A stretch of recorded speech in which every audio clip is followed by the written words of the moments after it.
बिस्मिल्लाहिर्रहमानिर्रहीम। आज हम अपना लेक्चर नंबर 4 डिस्कस करेंगे। आज हम classification of computer,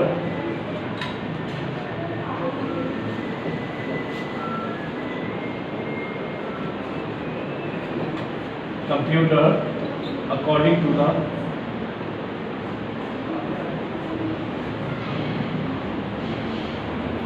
data handling. बेटे जब देखिए कंप्यूटर की बात करते हैं तो कंप्यूटर की क्लासिफिकेशन की जब बात करते हैं तो classification of computer according to the data handling, तो जब हम बात करते हैं तो there are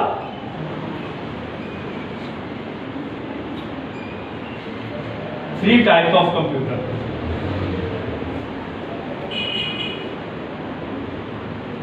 computer according to the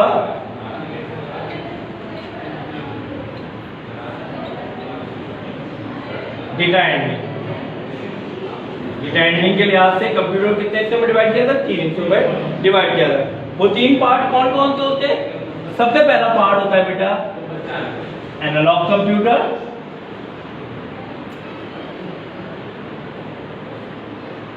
फिर digital computer and number last is hybrid computer. तो there are 3 types of computer according to the data handling: analog computer, digital computer, hybrid computer. अब हम एक एक कंप्यूटर को elaborate करते हैं कि किस तरह से एक कंप्यूटर को डिफरेंट पार्ट के अंदर और डिवाइड किया जाता है, क्या उसकी क्या फंक्शनैलिटी होती है। ये तमाम चीजों को हम डिस्कस करते हैं। अगर हम बात करें सबसे पहले एनालॉग कंप्यूटर को, तो analog computer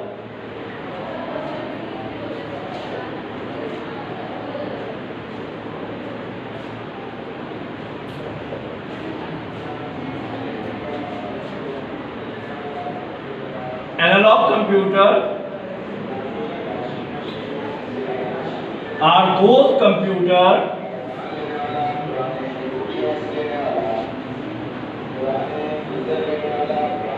which can work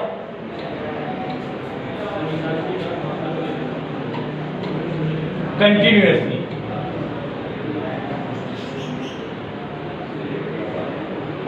अब ये कंटिन्यूअसली से क्या मुराद है और ये किस तरह से जो है आपके पास कंटिन्यूअसली वर्क करते हैं।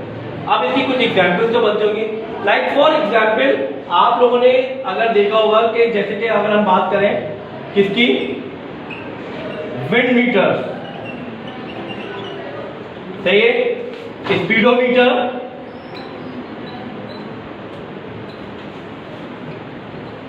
या वोल्ट मीटर, ये तमाम चीजें आप लोगों ने आम जिंदगी में देखी होगी। अब जरा इसको समझ लें भाई। आप ये देखिए विंड मीटर की जब हम बात करते हैं, आज आप बैठे हुए यहाँ पे से आप किसी भी मुल्क का टेम्परेचर या किसी भी मुल्क के जो भी आपको उसका दर्जा राहत है, आप विद इन अ सेकेंड के अंदर आप मालूम कर सकते हैं गूगल के जरिए से। अब गूगल क्या कोई आसमानी मखलूक है कि जो आपको बता देगा? वो क्या होता है, हर मैक ऑफिस के अंदर, यानी कि जो हम बोलते हैं जितने भी हमारे वेदर फोरकास्ट के ऑफिस होते हैं, वहां पे एक विंड मीटर लगा हुआ होता है जो कि हवा की रफ्तार बताता है और ये 24 आवर चल रहा होता है। कब तक? जब तक मैकेनिकली तौर पर इसको ऑफ ना किया जाए, कि जब तक ये चलता रहेगा, जब तक क्या मैकेनिकली तौर पे इसको बंद नहीं किया जाएगा, तो तब तक ये चलता रहेगा। और आपको आज कल क्या वेदर है वो भी फोरकास्ट आज ही पता चल जाता है। आपको पता चल जाता है ना कि भाई कि कल बारिश होने वाली है या नहीं होने वाली, परसों बारिश। अब जैसे कि हमें पता है कि 9 जुलाई से कराची में बारिश होने वाली है, कैसे पता चला? कोई तरीके का हुआ होगा ना जिसके जरिए पता चला। वो कौन बताता है आपको? विंड मीटर बताता है। फिर स्पीड मीटर, आप घर से निकलते हैं गाड़ी लेके, आप जैसी ही गाड़ी लेके निकलते तो आपका स्पीडोमीटर स्टार्ट हो जाता है। ठीक। और जब तक चलता रहता है, जब तक आप मैकेनिकली तौर पे यानी कि गाड़ी को स्विच ऑफ ना कर दें, इंजन बंद ना कर दें। जब इंजन आप बंद करेंगे तो क्या होगा, स्पीड भी क्या हो जाएगी, जीरो हो जाएगी। ठीक। जब तक आप मैकेनिकली तौर पे ना रोके तब तक नहीं रोके। फिर आपने सुइयों वाली घड़ी देखी होगी, सही है ना, ये भी एनालॉग क्लॉक होती है। अब आप ये देखेंगे, ये जब तक वर्किंग कर रही होती है, जब तक इसको मैकेनिकली तौर पे ना रोका जाए, जब तक ये चलती रहेगी, जब तक ये चलती रहेगी, जब तक इसको मैकेनिकली तौर पे रोका ना जाए। फिर उसके बाद वोल्ट मीटर, आपने अपने घरों पे वोल्ट मीटर देखा होगा, लाइट आ रही होती है तो ये आपको बता रहा होगा कि भाई वोल्टेज कितना आ रहा है, 220 आ रहा है। कुछ घरों में वोल्ट मीटर लगा हुआ होता है, वो जो बता रहा होता है कि क्या कितना वोल्टेज आपके घर पे आ रहा है, 220। समटाइम देखते हैं आप वोल्टेज की फ्लक्चुएशन होती है, वो क्या होती है, मैकेनिकली तौर पे पीछे से क्या होते हैं, वोल्टेज कम हो जाते हैं। तो क्या होता है, आपके भी वोल्टेज घर में भी कम आ रहे होते हैं। फिर आप अपने मुख्तलिफ होम अप्लायंसेस को बंद कर रहे होते हैं, क्यों, क्योंकि वहां तक क्या होता है, वोल्ट पूरे नहीं पहुंच रहे होते। तो ऐसे कंप्यूटर जो कि कंटिन्यूअसली वर्किंग करे जब तक कि वो मैकेनिकली तौर पे उनको बंद ना किया जाए, वो कंप्यूटर कौन से कंप्यूटर कहलाते हैं आपके पास, एनालॉग कंप्यूटर कहलाते हैं। फिर उसके बाद अगर हम आगे चले तो हमारे पास सेकंड कंप्यूटर जो मिलता है, this is called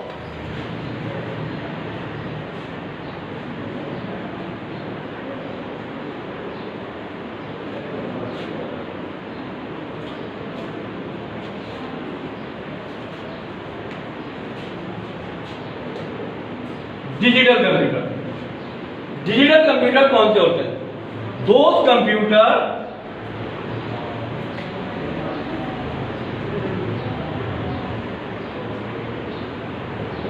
which can work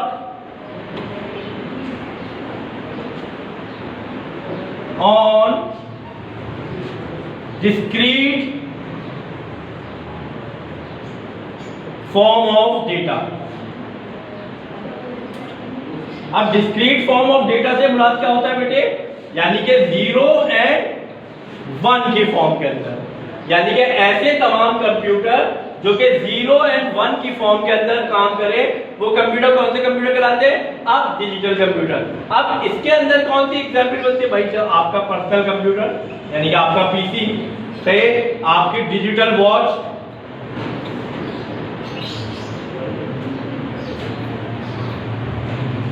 आपका digital calculator,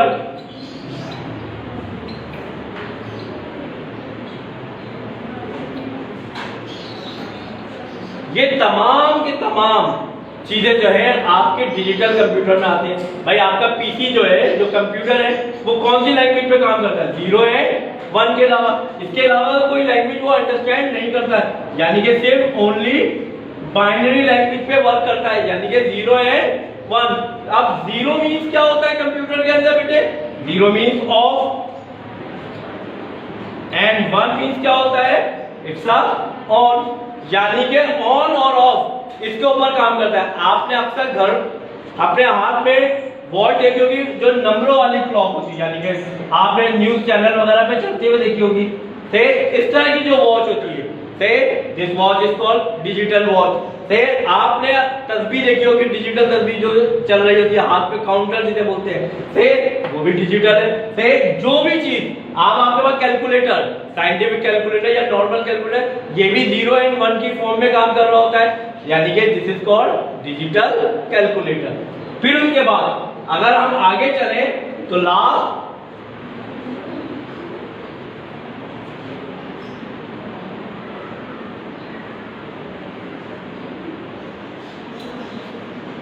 is hybrid computer. Hybrid computer क्या होता है बेटे, हाइब्रिड कंप्यूटर की जब हम बात करते हैं तो हाइब्रिड कंप्यूटर क्या होता है, hybrid computer is the combination of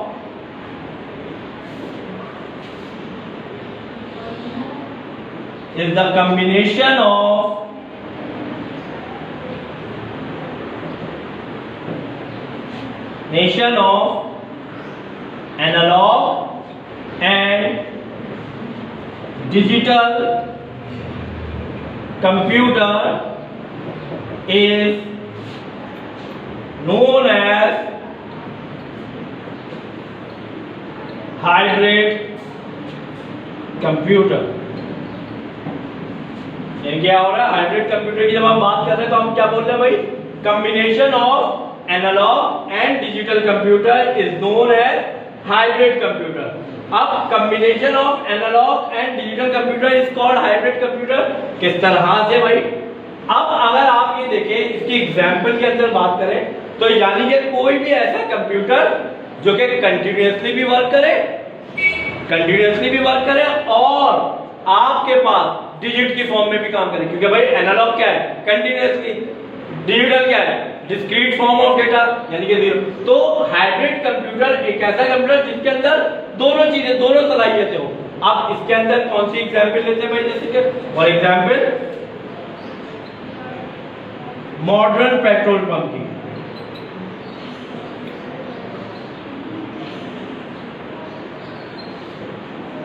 अब मॉडर्न पेट्रोल पंप की एग्जांपल से क्या मुराद होता है बेटे, आप लोगों ने लेट सपोज कि आप में से कोई भी पेट्रोल पंप का मालिक है, सही ना। अब आपके पास 4 फिलिंग स्टेशन है, या आपके पास 4 फिलिंग स्टेशन है। भाई आप पंप पे पेट्रोल भरने का काम तो करेंगे नहीं करेंगे ना। तो जब आप पेट्रोल पंप पे जाएंगे रात में या किसी भी पहर जब जाएंगे तो आप क्या पूछेंगे, आप बोलेंगे भाई कितने की सेल हुई, और अगर आपको वो 5,000 रुपए लेके दे दे जो पेट्रोल चला, तो आपको गुस्सा तो आएगा ना, बोलेगा भाई 5,000 रुपए की पूरे दिन में सेल हुई है, इट मींस आपको तो बड़ा नुकसान हो जाएगा क्योंकि लाखों रुपए की आपने इन्वेस्टमेंट की हुई है।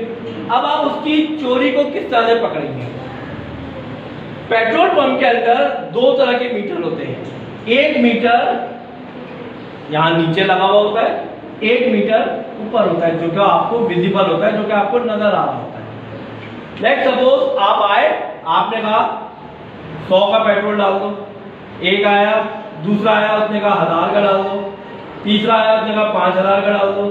इस तरह से डिफरेंट लोग आ रहे हैं और पेट्रोल डलवा रहे हैं, और आपको ये जो विजिबल वाली स्क्रीन है यहाँ पे आपको नजर आ रहा होता है। जब आप जाते हैं तो वो 100 प्रेस करता है, 100 यहाँ पे लिखा हुआ आता है, 5000 प्रेस करेगा तो 5000 लिखा हुआ आएगा, 1000 प्रेस करेंगे तो 1000 लिखा हुआ आएगा, जो भी प्रेस करेंगे वो यहाँ पे लिखा हुआ नजर आएगा। अब आपने क्या करना है, इसके अंदर यहाँ तो ये आ रहा है लिखा हुआ, अब ये आपके पास हो गया डिजिटल, क्या हो गया डिजिटल। अब ऐसे ही एक मीटर नीचे लगा हुआ होता है, जैसे आपने काउंटर तस्वीर की अपने बात की थी ना, ऐसे ही काउंटर लगा हुआ होता है यहाँ पे। जैसे ही यहाँ पे जितने का पेट्रोल डलता, कुछ डिजिट, जैसे लेट सपोज आपने सुबह पेट्रोल पंप स्टार्ट हुआ, आपने इस काउंटर की रीडिंग नोट की, रीडिंग थी 63215। अब दिन भर पेट्रोल भरता रहा तो क्या होगा, इसके कुछ डिजिट आगे बढ़ते रहेंगे, जैसे कि 100 का डाला तो 225 हो गया, 5000 का डाला तो 236 हो गया। सही, इस तरह से डिजिट क्या होते रहेंगे, इसके मुस्तकिल बढ़ते रहेंगे शाम तक। अब शाम हो गई, अब आप आए भाई हिसाब करने, आप क्या करेंगे, आपके पास सुबह की रीडिंग, मॉर्निंग की रीडिंग मौजूद है, ये मॉर्निंग की रीडिंग है और ये आपके पास शाम की रीडिंग है।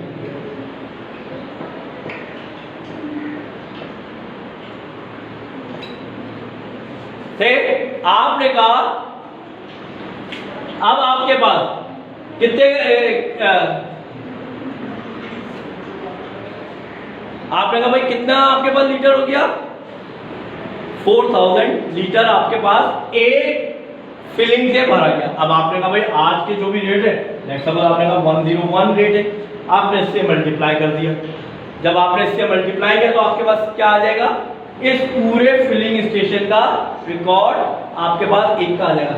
अब ये हो गया आपके पास डिजिटल, ये हो गया एनालॉग। तो combination of digital and analog is called hybrid computer. सही आया यहां तक, चले आगे।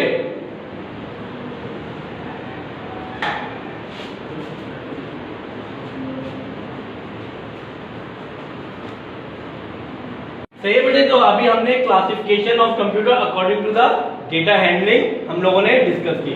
अब हम जो है अपने नेक्स्ट टॉपिक के ऊपर चलते हैं, क्लासिफिकेशन ऑफ कंप्यूटर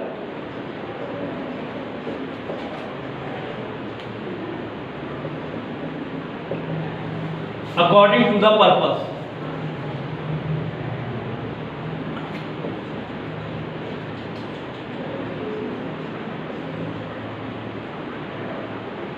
जब हम classification of computer according to the purpose की बात करते हैं तो बेटे हमारे पास there are two type of computer होते हैं। There are two type of computer. Number one is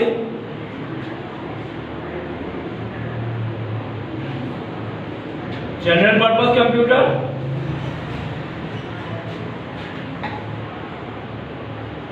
and number two is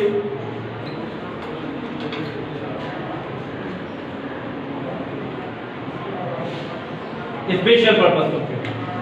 अब अगर हम बात करें जनरल पर्पस कंप्यूटर की,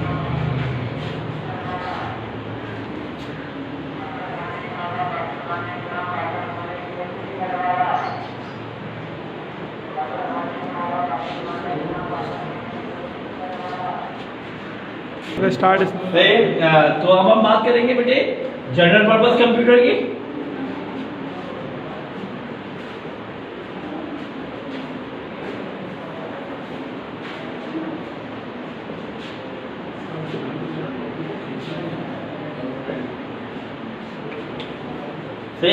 general purpose computer general purpose computer ऐसे कंप्यूटर जो कि आपके पास आम, यानी कि आपके पास general purpose computer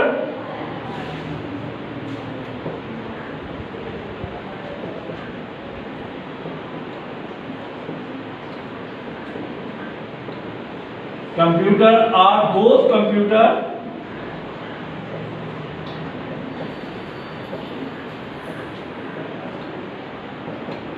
which can use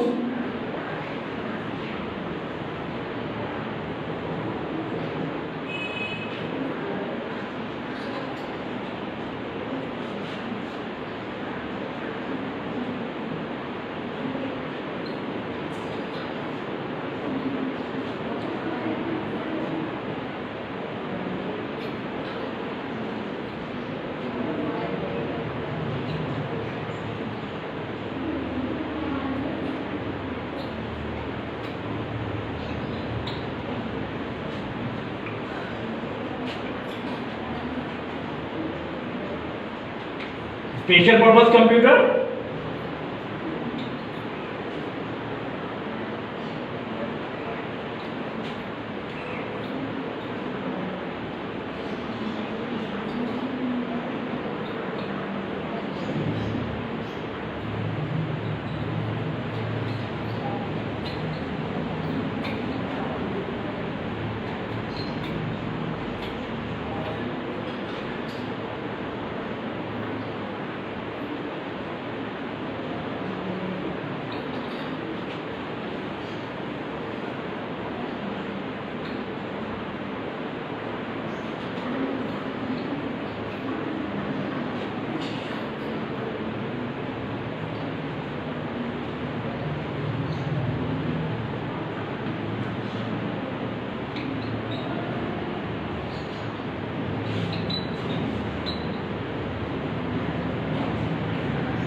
अच्छा भाई, अब क्वेश्चन ये यहाँ ये बनता है कि there are two types of computer, one is general purpose and other one is special purpose computer.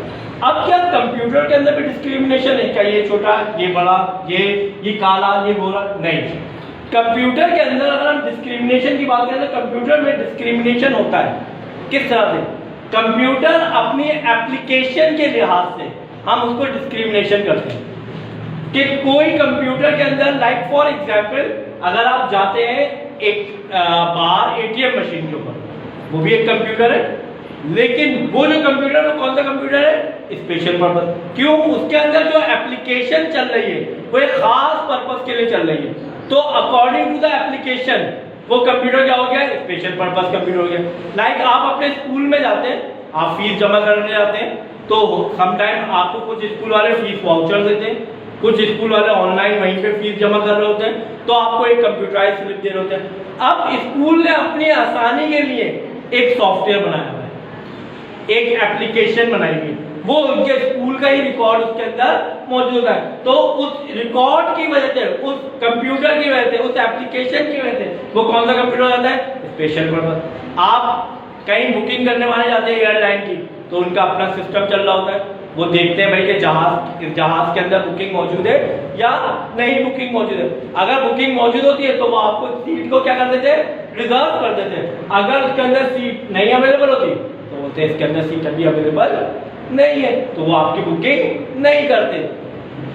General purpose computer, ऐसे कंप्यूटर जो कि आप आम रूटीन के कंप्यूटर होते हैं, जिसमें आम रूटीन के सॉफ्टवेयर होते हैं, जैसे वर्ड, एक्सेल, से एडोब, से इनपेज, जो कि आप आम हर कंप्यूटर में मौजूद होते हैं, जिनको आप आम रूटीन के तौर पे यूज करते हैं। अब क्या special purpose computer general purpose नहीं बन सकता? बन सकता है, और जनरल पर्पस भी स्पेशल बन सकता है। कैसे?